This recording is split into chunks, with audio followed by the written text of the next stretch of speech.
handsome as Cupid. That was the pet name given to a young brunette by French subject to Louis XIV's court in Versailles, French composer born Italian and the master of Baroque music, Jean-Baptiste Lully.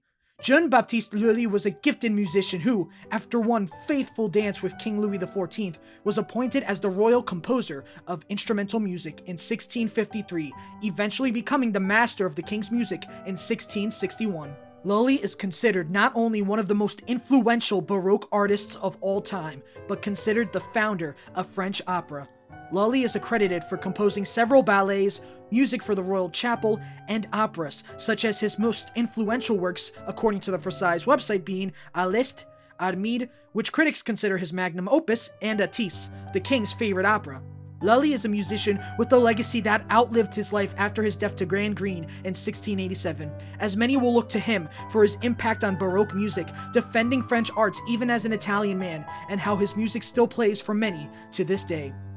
But one part of his legacy that is seldom acknowledged is the fact that, despite being married to a woman and having kids, he was openly gay, having several relationships with men. Despite never joining a secret society of sodomites within the royal group, we'll get back to that later, Lully, known as Baptiste, never took efforts to hide his relationships, which would eventually cost him his trust with the Sun King after his affair with Brunette was found out. In an effort to avoid any controversies or gossip around his rule, the king declared he can never support him, with Brunette arrested by the state police. Nevertheless, it was hypocritical not only for another figure we'll cover later in the vid, but because the Palace of Versailles has a hidden queer culture. One that isn't mentioned or analyzed in the common history class. Versailles was as home to homosexuals as there were artists, performers, scholars, dog handlers, and royals, and some being both at the same time. While never as impactful to French culture or the world, it shows that queerness also took presence in even the most fanciest of places, the beautiful Versailles. And if there's one piece of media that showcases Versailles' queer history as clear as day, the burning Paris romance that resides under the Imperial flag, Belfort and Lupin.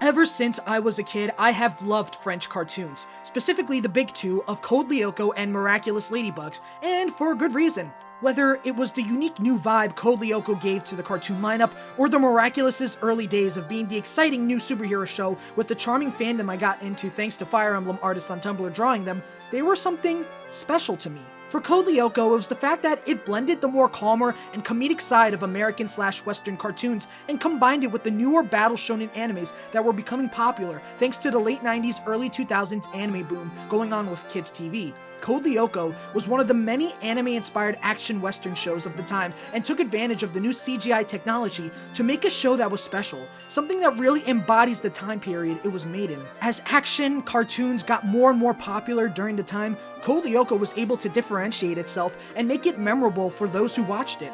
Whether or not the show aged well is debatable, but you cannot deny that it's a part of 2000s animation history and has its merits as not only a really good story, but a good cartoon.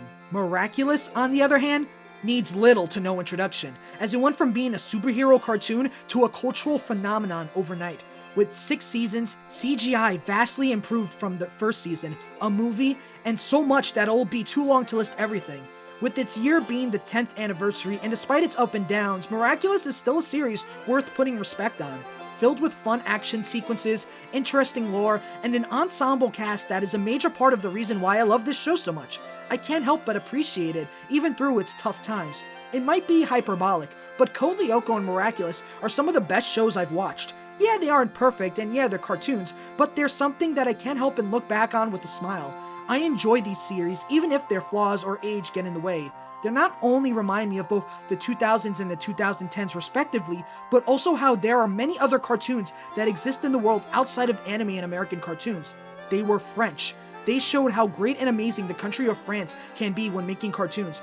Even for some that fell by the wayside like Zack Storm, France has what it takes to make cool cartoons, and it was thanks to Code Lyoko and Miraculous for making me appreciate their potential.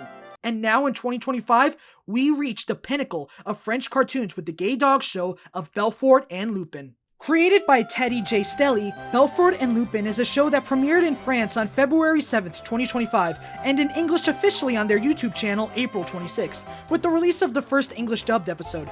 It's a pretty simple concept. A book-smart and elegant dog and a street-smart and more outgoing wolf, teaming up to help solve mysteries, navigate problems with their friends, all the while growing their friendship together in the Palace of Versailles. Each episode revolved around a different plot point that both Belfort and Lupin must face head first and work out in order to help their animal friends and, well, save the day. Alongside the show, there's also a comic book that has a little story. Wait, why is the book so expensive to Oh wait, I forgot. Just by this description alone, this sounds like a basic but nice kid show. While Belfort isn't transforming into a bug superhero, nor is Lupin fighting monsters on Lyoko, seeing them do stuff like help Ariane the cat clear her name and control her instincts, trying to help Russian swans master their performances, to even something as important as helping each other and showing how much worth they truly have. But it's elevated by two factors. Two factors that make Belfort and Lupin not only stand out from its contemporaries and ancestors, but also stand out as a queer narrative that shows gay identity in Paris, the setting of Versailles during King Louis XIV's reign, and the romantic and intimate tension between Belfort and Lupin. Quick editor's note and fun fact, the voice cast of Belfort and Lupin is pretty cool. Lupin's English voice actor is the same as Phantom R from Rhythm Heaven. So shout out to like the 10 Rhythm Heaven fans that are out there, because I know you are. And Belfort's French VA is Prompto's French VA, the guy from Final Fantasy 15. Yeah, Prompto. But if you want Final Fantasy, go to the video next door. Anyway, from just one watch of the show, it's clearly obvious that Belfort and Lupin are, by all the definitions, close. Every moment they interact and or play off of each other is either seen as a tender or playful moment. Belfort's noble and more pompous presenting presence, in contrast to Lupin's nonchalant but courageous carefree character, helps develop an interesting dynamic that keeps the show going. When they interact with other characters like Madame Rosa, Ariane, or Artus and Marcus, they not only showcase their strengths, but also why they work so well in tandem. When they figure out how to solve problems together, it's such a satisfying thing to see and it's fun to watch them. What makes Belfort and Lupin strong as a couple is the fact that they're two completely different characters as well. Opposites attract. Both Belfort and Lupin have qualities the other lacks, but at the same time, their own qualities are what draws them together both as friends and as lovers. A big plot point throughout the show was Belfort's inability to smell. In comparison to his twin sisters and his mother, he isn't able to sniff things out and use his nose like other dogs. This leads to him being ridiculed by his sisters, being seen as weak or a failure of a dog. Lupin, on the other hand, has a good sense of smell, always sniffing things out like a typical wolf, even if it means being suffocated by the perfumes of Versailles or the occasional Basir. God, I love Basir, he's so funny. There's also a factor that both have different beliefs of being an animal and also their behavior. This is clearly obvious in the episodes which involve tinkering around with Versailles' beauty. Whereas Lupin shows little to no care for such premier lifestyle, Belfort takes pride in such, as well as being the royal dog of King Louis XIV, and his favorite nonetheless. However, their animal instincts do kick in, such as Belfort's unquestionable loyalty to King Louis XIV, or Lupin's constant rummaging for food. One detail that I also love is Lupin's iconic boo, as Lupin can only intimidate and scare the humans on Versailles simply by being there. Meanwhile, Belfort on the flip side distracts the humans by being a playful pup, either letting them pet him or scratch his belly. Both manifest their animal traits known by the others to help each other, and while they don't take pride in such, there's more to them. The fact that they can call upon such is a key factor that they can both relate to, just relying on their animal instincts to help push the plot along, or get more time so they can figure out the problems. Belfort and Lupin's opposites don't just stop at their ability to smell or nobility, as both have skills aside from scent that assist them in solving problems throughout Versailles. A big talking point Lupin brings is that Belfort is book smart, even referring to the texts of the library as human gibberish that's something Belfort is familiar with. And of course, Belfort's book smart, in contrast to Lupin's street smart, plays well. For example, his quick thinking about the map for Versailles' garden being burned and immediately realizing that the garden is mirrored and reflects it off the window, showing how even when Belfort makes mistakes, he can easily bounce back due to his education. This escalates their adventures from simple slapstick to a more nuanced and fun expression of French queer culture, sorta like a theme park. But if I wanted to go to a theme park in France, it'd be none other than Asteric Park, based off the Asteric comics, home of so many rides with easier accessibility and cheaper prices. Découvrez le croissant. Not to mention, their interactions with the rest of the residents of Versailles are pretty memorable and shows their character. In the castle, Belfort holds himself to a higher degree, seeing himself as a way to help all the animals communicate and work themselves properly through protocol. Even having a whole moment teaching Sarge how to be proper in order to bring peace, or how he takes it upon himself to help Madame Rosa have confidence in herself after being put down by Monsieur Stunning Me. Belfort, as Augustin Prosper de Belfort, always makes sure to present himself as his best and bring peace to the other animals, even if it's to his own detriment, such as allowing another dog like him, Puck, to take his spot to feel royal, which almost cost him his place in Versailles and being switched out with his comedy dog counterpart. Luckily, thanks to his boyfriend Lupin and surprisingly his sisters, he's able to regain his place and stop Puck from taking over. Did you just call me a filthy pot? Lupin is more casual in his mannerisms and laxed, being more so Belfort's buddy that comes up with more unconventional ideas instead of the typical ones that Belfort would think of, and at times his solutions, such as waxing the floor with his tail, being seen as weird but in the eyes of Belfort, perfect. You'll literally see them appreciate each other no matter what they do, ranging from ideas on how to cure fleas or just dancing. They clearly have a deep respect and care for one another.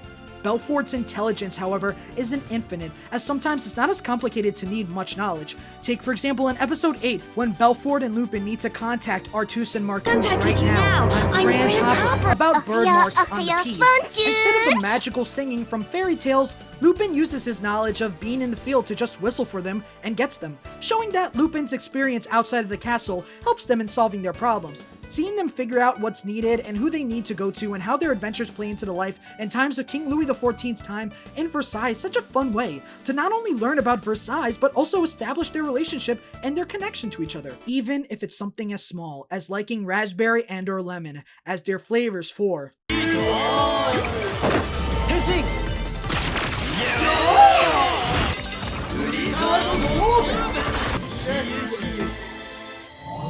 Belfort and Lupin always finish an episode by saying, "We make a great team," and not only do they make a great team, they make great boyfriends.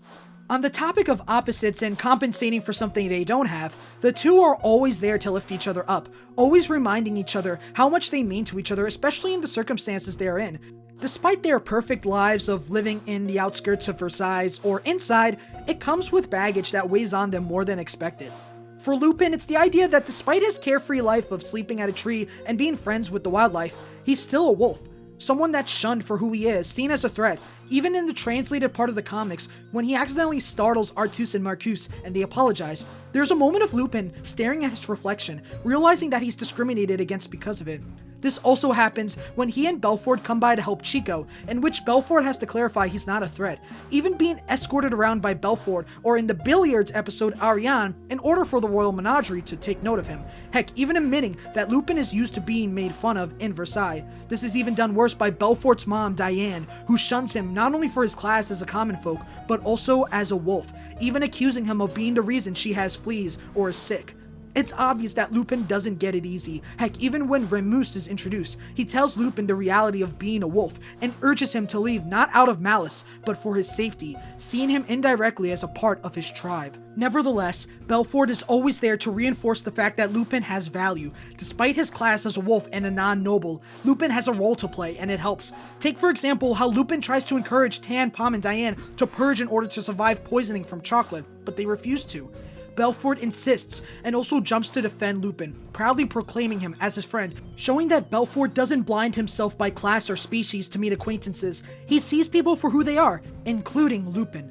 Lupin's identity always being questioned and seen as a nuisance can ring true to queer people who feel out of place. To those who are ostracized for being different and also of low class, being a wolf and seen with little to no class is definitely hard for Lupin, but in contrast to Belfort, they're no different. As mentioned prior, Belfort can't smell at all, and despite the many trials and tests to grow it, sadly nothing comes to fruition. This leads to scrutiny by his sisters, always putting him down and telling him that he's useless. However, this is just one part of what goes down with Belfort's life that makes him such a unique and interesting character, that being his nobility. Throughout Belfort and Lupin, he is raised by high expectations by the other animals. He is seen as a moderator and a royal heir, if not only by the other animals in the Menagerie of Versailles, but also because he is seen as the favorite of all dogs for King Louis XIV. He is seen as the premier dog and practically seen in a godly manner. Despite this praise, it gets to Belfort and makes his life and prestige a lot more than he can handle. It gets to him and he cracks. He has his insecurities that he hides behind his royal posterior because that's what he's supposed to do. Heck, he's even more behaved than his sisters, as unlike Tan and Pom, he rarely lets his anger or upset reactions get to him, let alone go out of his way to make others miserable like them.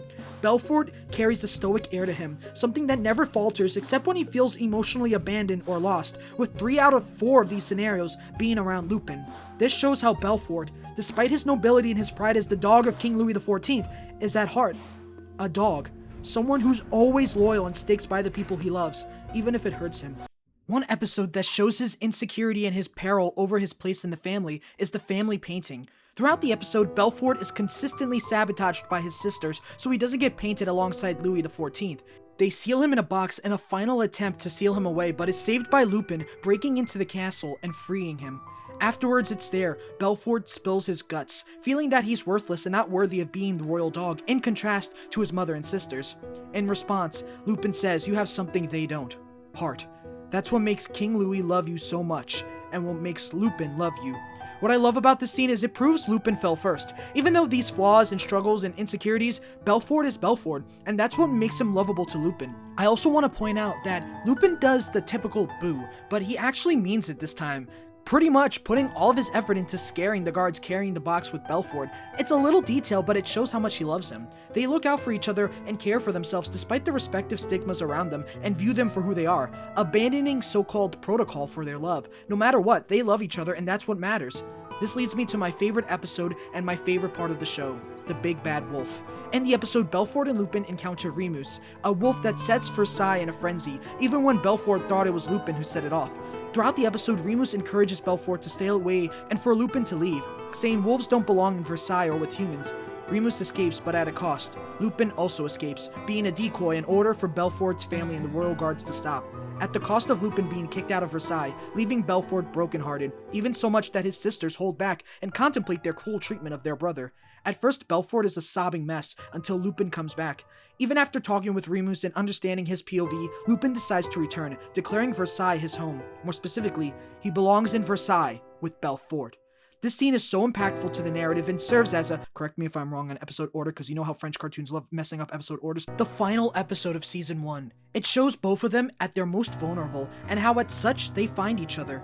For Belfort, it's dropping the nobility around him and the idea of being the perfect guard dog and showing how much his friend means to him, how much Belfort truly loves Lupin, even so much that he brings shame to King Louis according to his mother. For Lupin, it's betraying the idea of a better life, a life where he no longer has to be discriminated against for being a wolf and a commoner to spend time with the one he loves the most. It's showing that despite the vulnerabilities and the differences of who they are, they deeply care about each other, and their love and appreciation for each other is something that can never be replaced or filled by anything.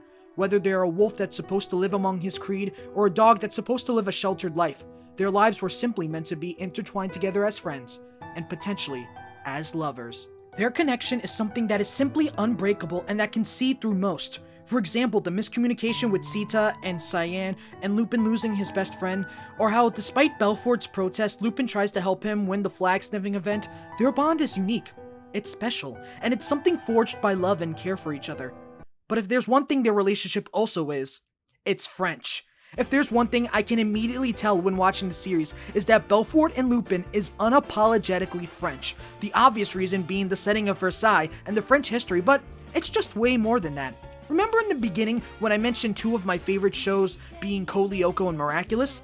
Well, when you watch all 3, you can see Belfort and Lupin's French identity with its tropes, plot elements, and characters that visually appear in Code Lyoko and Miraculous and find new incarnations in Belfort and Lupin. Take for example Tan and Pom being the mean girls that show envy towards the main character. For any fans of the other shows, you can see Sissy and Chloe in Tan and Pom, both mean girls meant to challenge the protagonist, but also to get egg on their face for when they realize they're wrong. There's also Ariane being the gossipy friend that at first likes to tease, deep down cares for her friends. Somewhat like Alia from Miraculous, who at first loves to run the lady blog and get the latest scoop, is always loyal to Marinette and tries to be her best friend as much as she can. There's also Bazir, which at first comes off as a strict more so comic relief and is just a silly guy. Bazir is pretty much like Jim from Code Lyoko, which I would love to explain in this video, but I'd rather not talk about it. or Diane being a very strict parent and hovering over her child, pretty much becoming like Gabriel Agreste, as they both will take whatever means is necessary to ensure that their child is properly behaved and living up to their own expectations, even if it's against their child's will, and even if they're also destroying parts of the world. Fun fact, did you know Miraculous introduced a homophobic episode in response to Belfort and Lupin's popularity among French LGBTQ citizens, as they saw this as gay citizens being drawn away from the series to Belfort and Lupin? Do you know that? Because it's not true, I just made that up. Please don't take this seriously, I just thought it was really funny that episode aired after like Belfort and Lupin ended, so yeah. There's also the fact that Belfort and Lupin's relationship can resemble the romance of other French shows, Aelita and Lupin feeling like strangers in a strange land where they have to navigate somewhere they simply never expected to be in the first place. Adrien and Belfort, being heirs, are always forced to have a grandiose demeanor and live up to expectations of their parents despite having their own free will, both being seen as people with promising futures that seem perfect until they venture out, shatter their worldview, and realize they found love. However, we're talking about Miraculous, and if there's one thing Miraculous loves to do with Adrien and Marinette, or Ladybug and Cat Noir, is the romance loves to drag on, so it told me. And told me, and told me, and told me, as I consumed word by word, sentence by sentence, with no end in sight. Another big point is that all three shows prides themselves in a strong ensemble cast that makes up for the main cast and helps establish their French identity more. Take for example in Miraculous and Code Lyoko how each character fills a part of the typical teenage Paris life, such as a DJ, the fashion obsessed, the new kid adjusting to Paris life, and of course incorporating other factors such as Paris's Asian immigrant population or Paris's famous bakery culture. Belfort and Lupin also uses its ensemble cast to help encapsulate Paris life, while also celebrating what makes France France. For example, the aforementioned Ariane being the ambassador of Thailand, Serge representing the Americas, and characters like Artus and Marcus and the Moles representing the common folk of France. Overall, Belfort and Lupin continue to carry the torch of amazing French shows and following pursuit of Code Lyoko and Miraculous both physically, romantically, and spiritually. I want to finish off by talking about spiritually because all three French shows and their productions were created in response to the pop culture trends around them. These three shows adapt to trends and serve as a representation of the time period with its creativity. Code Lyoko was made as a response to both the rise of popularity of anime in the West and the rise of technology, AI, and virtual realities as a narrative point in film, TV, and as mentioned prior, anime like .hack. Bookmark .hack, okay? Miraculous was made as a response to the popularity of the superheroes of the 2010s and the aforementioned rise of popularity of anime in the West. Specifically, it was driven by the development of the magical girl genre in Europe from homegrown successes such as Winx and Witch. All peak. The latter, the creator, Thomas I've Beef with Fictional Teenage Girls and I Can't Take Criticism, Asteric, worked on. Belfort and Lupin takes place during a time where historical dramas are popular and the romanticism of European society prior to the Industrial Revolution is prominent in media.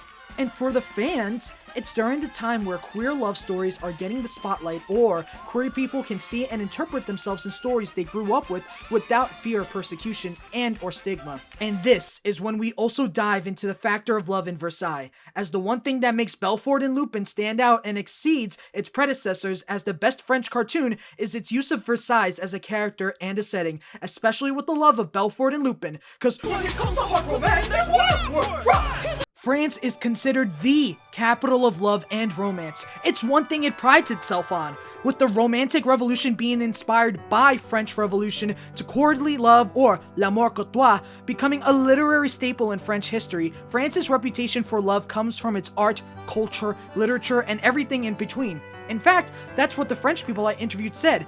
I talked with some LGBTQ French people, and they have stated that it's a big part of their culture. The arts helps not only establish themselves on a grand world scale, but also with romance, and especially for them, LGBTQ romance. In fact, one French person I talked to saying that art helps bring progress, as they're able to see now non-binary drag queens be able to flourish in the spotlight without worry of scrutiny, even saying that the Olympic ceremony opening in Paris was a big middle finger to the rise of conservatism against queer people in the world from French culture and French arts, especially French queer people.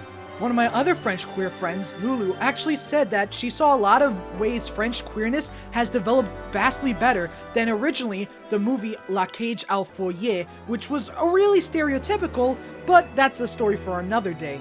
So it shows that a lot of French queer people, while there is struggles alongside transphobia, misogyny, and homophobia in some parts, Paris has grown alongside its arts and its culture to have a more blossoming queer scene similar to that of London or the UK. But if you want to hear about UK, go next door. We're in France now. France's romance and love comes from the cultural impact France brings to the world, with one of them being Versailles.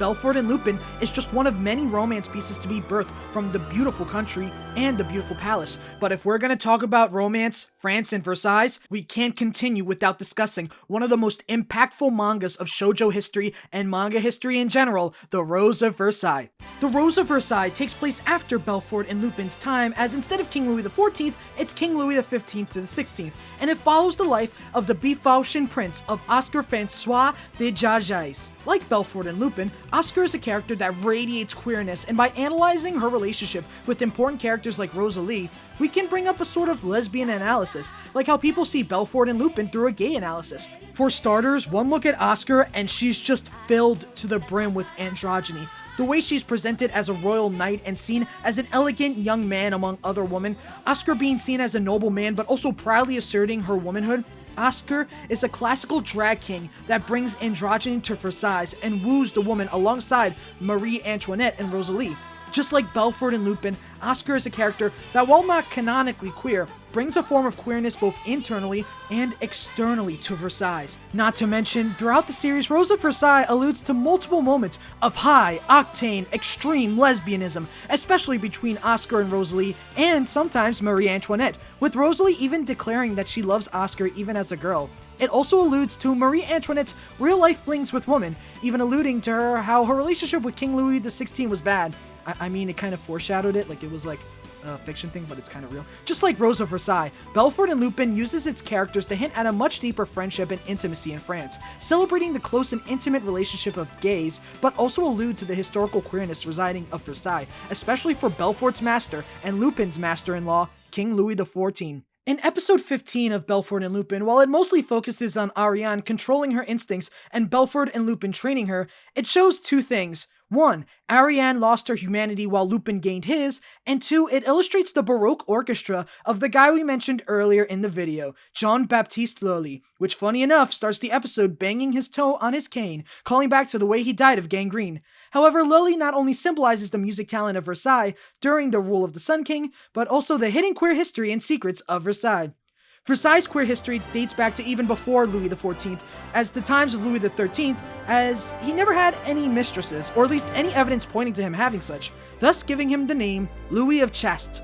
However, one thing that made him unique was, well, while he didn't have mistresses, he certainly was surrounded with the company of men, also known as favorites, who he had intimate relationships with. But on the other hand, he married Anne of Austria. The marriage remained unconsummated for 4 years, and the two other women he had in his life, Marie de Hautefort and Angelique de Lafayette, only kept their relationship with him platonically. Despite this, it can't necessarily be said the same with men who he was intimate with. This shows that even some of the royalty in Versailles had some form of homosexuality present within such, but while no one can truly confirm nor deny King Louis XIII's homosexuality, they can confirm the blazing homosexuality and queerness of his son, King Louis XIV's brother, Philippe I. Raised as a girl so he doesn't compete with his brother for the throne, Philippe I was a vibrant crossdresser who openly paraded his love for men. While he was married to women, to say he got along with his wives, especially his first one, Henrietta of England, was a full-on lie. Nevertheless, he was proudly flamboyant and flirty with the men in Versailles and around.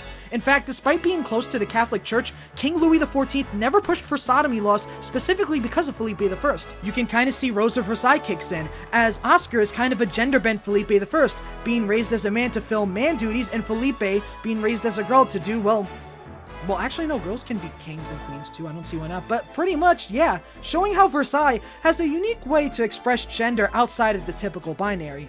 Philippe I and the aforementioned Lully and Louis XIII were far from the only homosexual activity that went on in Versailles, as the palace had a vibrant group of homosexuals underneath, as they were part of a fraternity. These groups of les sodomites were gay men who were openly sexual with each other. But what's really shocking about this isn't the behavior, but the many names associated with such group. For example, in said group being one of the most successful and notable commanders of King Louis XIV's time, Louis Joseph, Duke of Vendôme. Even with his wins in the 9 Years' War and the War of Spanish Succession, Duke of Vendôme also had the pleasure of men around him. Men and dukes from all over Versailles joined in, but it was only until King Louis XIV's son, Comte de Vermandois, joined the fraternity at 18, which prompted Louis to exile the prince and crack down on the fraternity. Despite this, Versailles' legacy will not only be influenced by the arts and music, but also for its hidden queerness that can be noticed thanks to Belfort and Lupin. And there is another franchise in the world that takes inspiration from France that I want to talk about in this video. And please be mindful of the Summer Game Fest in the background, because I'm hoping this game gets a remaster HD for this, modern consoles. I really want this game to come back. Sakura Taisen 待望の最新作パリに咲くもう一つの花組がデビューしたドラマチックアドベンチャー桜大戦3パリは燃えているか Sakura Wars is a revolutionary gaming franchise that never really made it big outside of its home country of Japan, and mostly known outside of it thanks to collabs, crossovers like Project Cross Zone, or that one commercial with Sagata Shanshiro pursuing Sakura in a field of cherry blossom. Get it? Sakura? However, if there's one game in the entry that caught my attention, what really drew me into this amazing franchise, and a big inspiration for making this video, it's Sakura Wars 3, Is Paris Burning? The game revolves around a new set of characters taking on the Phantoms and introduce staples to the Sakura Wars franchise such as Hanabi, Lobelia, Kolekikot, and Glycine.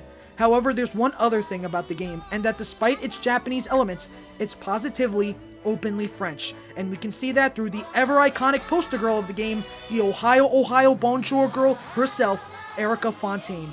From her first mission, with her making crepes in Le Chat Noir, to her devotion to the church as a Christian, to even her powers with angel wings and healing, Erica's character is a blend of the traditional Japanese girl tropes that you see with other characters previously, like Sakura, but giving it her own French twist, giving her a loving and amazing personality, but also reminding you that this is Sakura Wars 3, Is Paris Burning? Why do I bring her up? Let alone a game made for the Sega Dreamcast that hasn't left its native country and hasn't had a proper port in over 20 years? Well, I'm not going to talk about Paris is Burning. That takes place in New York in the 80s. Well, it's because Erica Fontaine symbolizes what I want to talk about, the blending of cultures and identities. The way that both Sakura Wars' Japanese identity and French culture complement and love each other. It blends into a beautiful and timeless story. The same way Belfort and Lupin took French history and unintentionally queer culture together to not only bring forward queerness in a gay relationship, but to celebrate French identity and history. Never shying away from its queer identity, but never betraying its roots. Celebrating what makes you who you are. I'm glad stories like these exist, and I hope we can go forward in the future to greet stories that intertwine our culture and queerness, and greet them with the big Ohio bonjour. To conclude, Belfort and Lupin can be interpreted as a queer love story between two gays on Versailles that can be escalated by looking at Versailles' history. While they aren't canon, the legacy of Philippe I, Jean-Baptiste Lully, and the other gay legends of Versailles lives on with this fanship, as Belfort and Lupin not only show its gay pride, but its French pride, under the Imperial flag.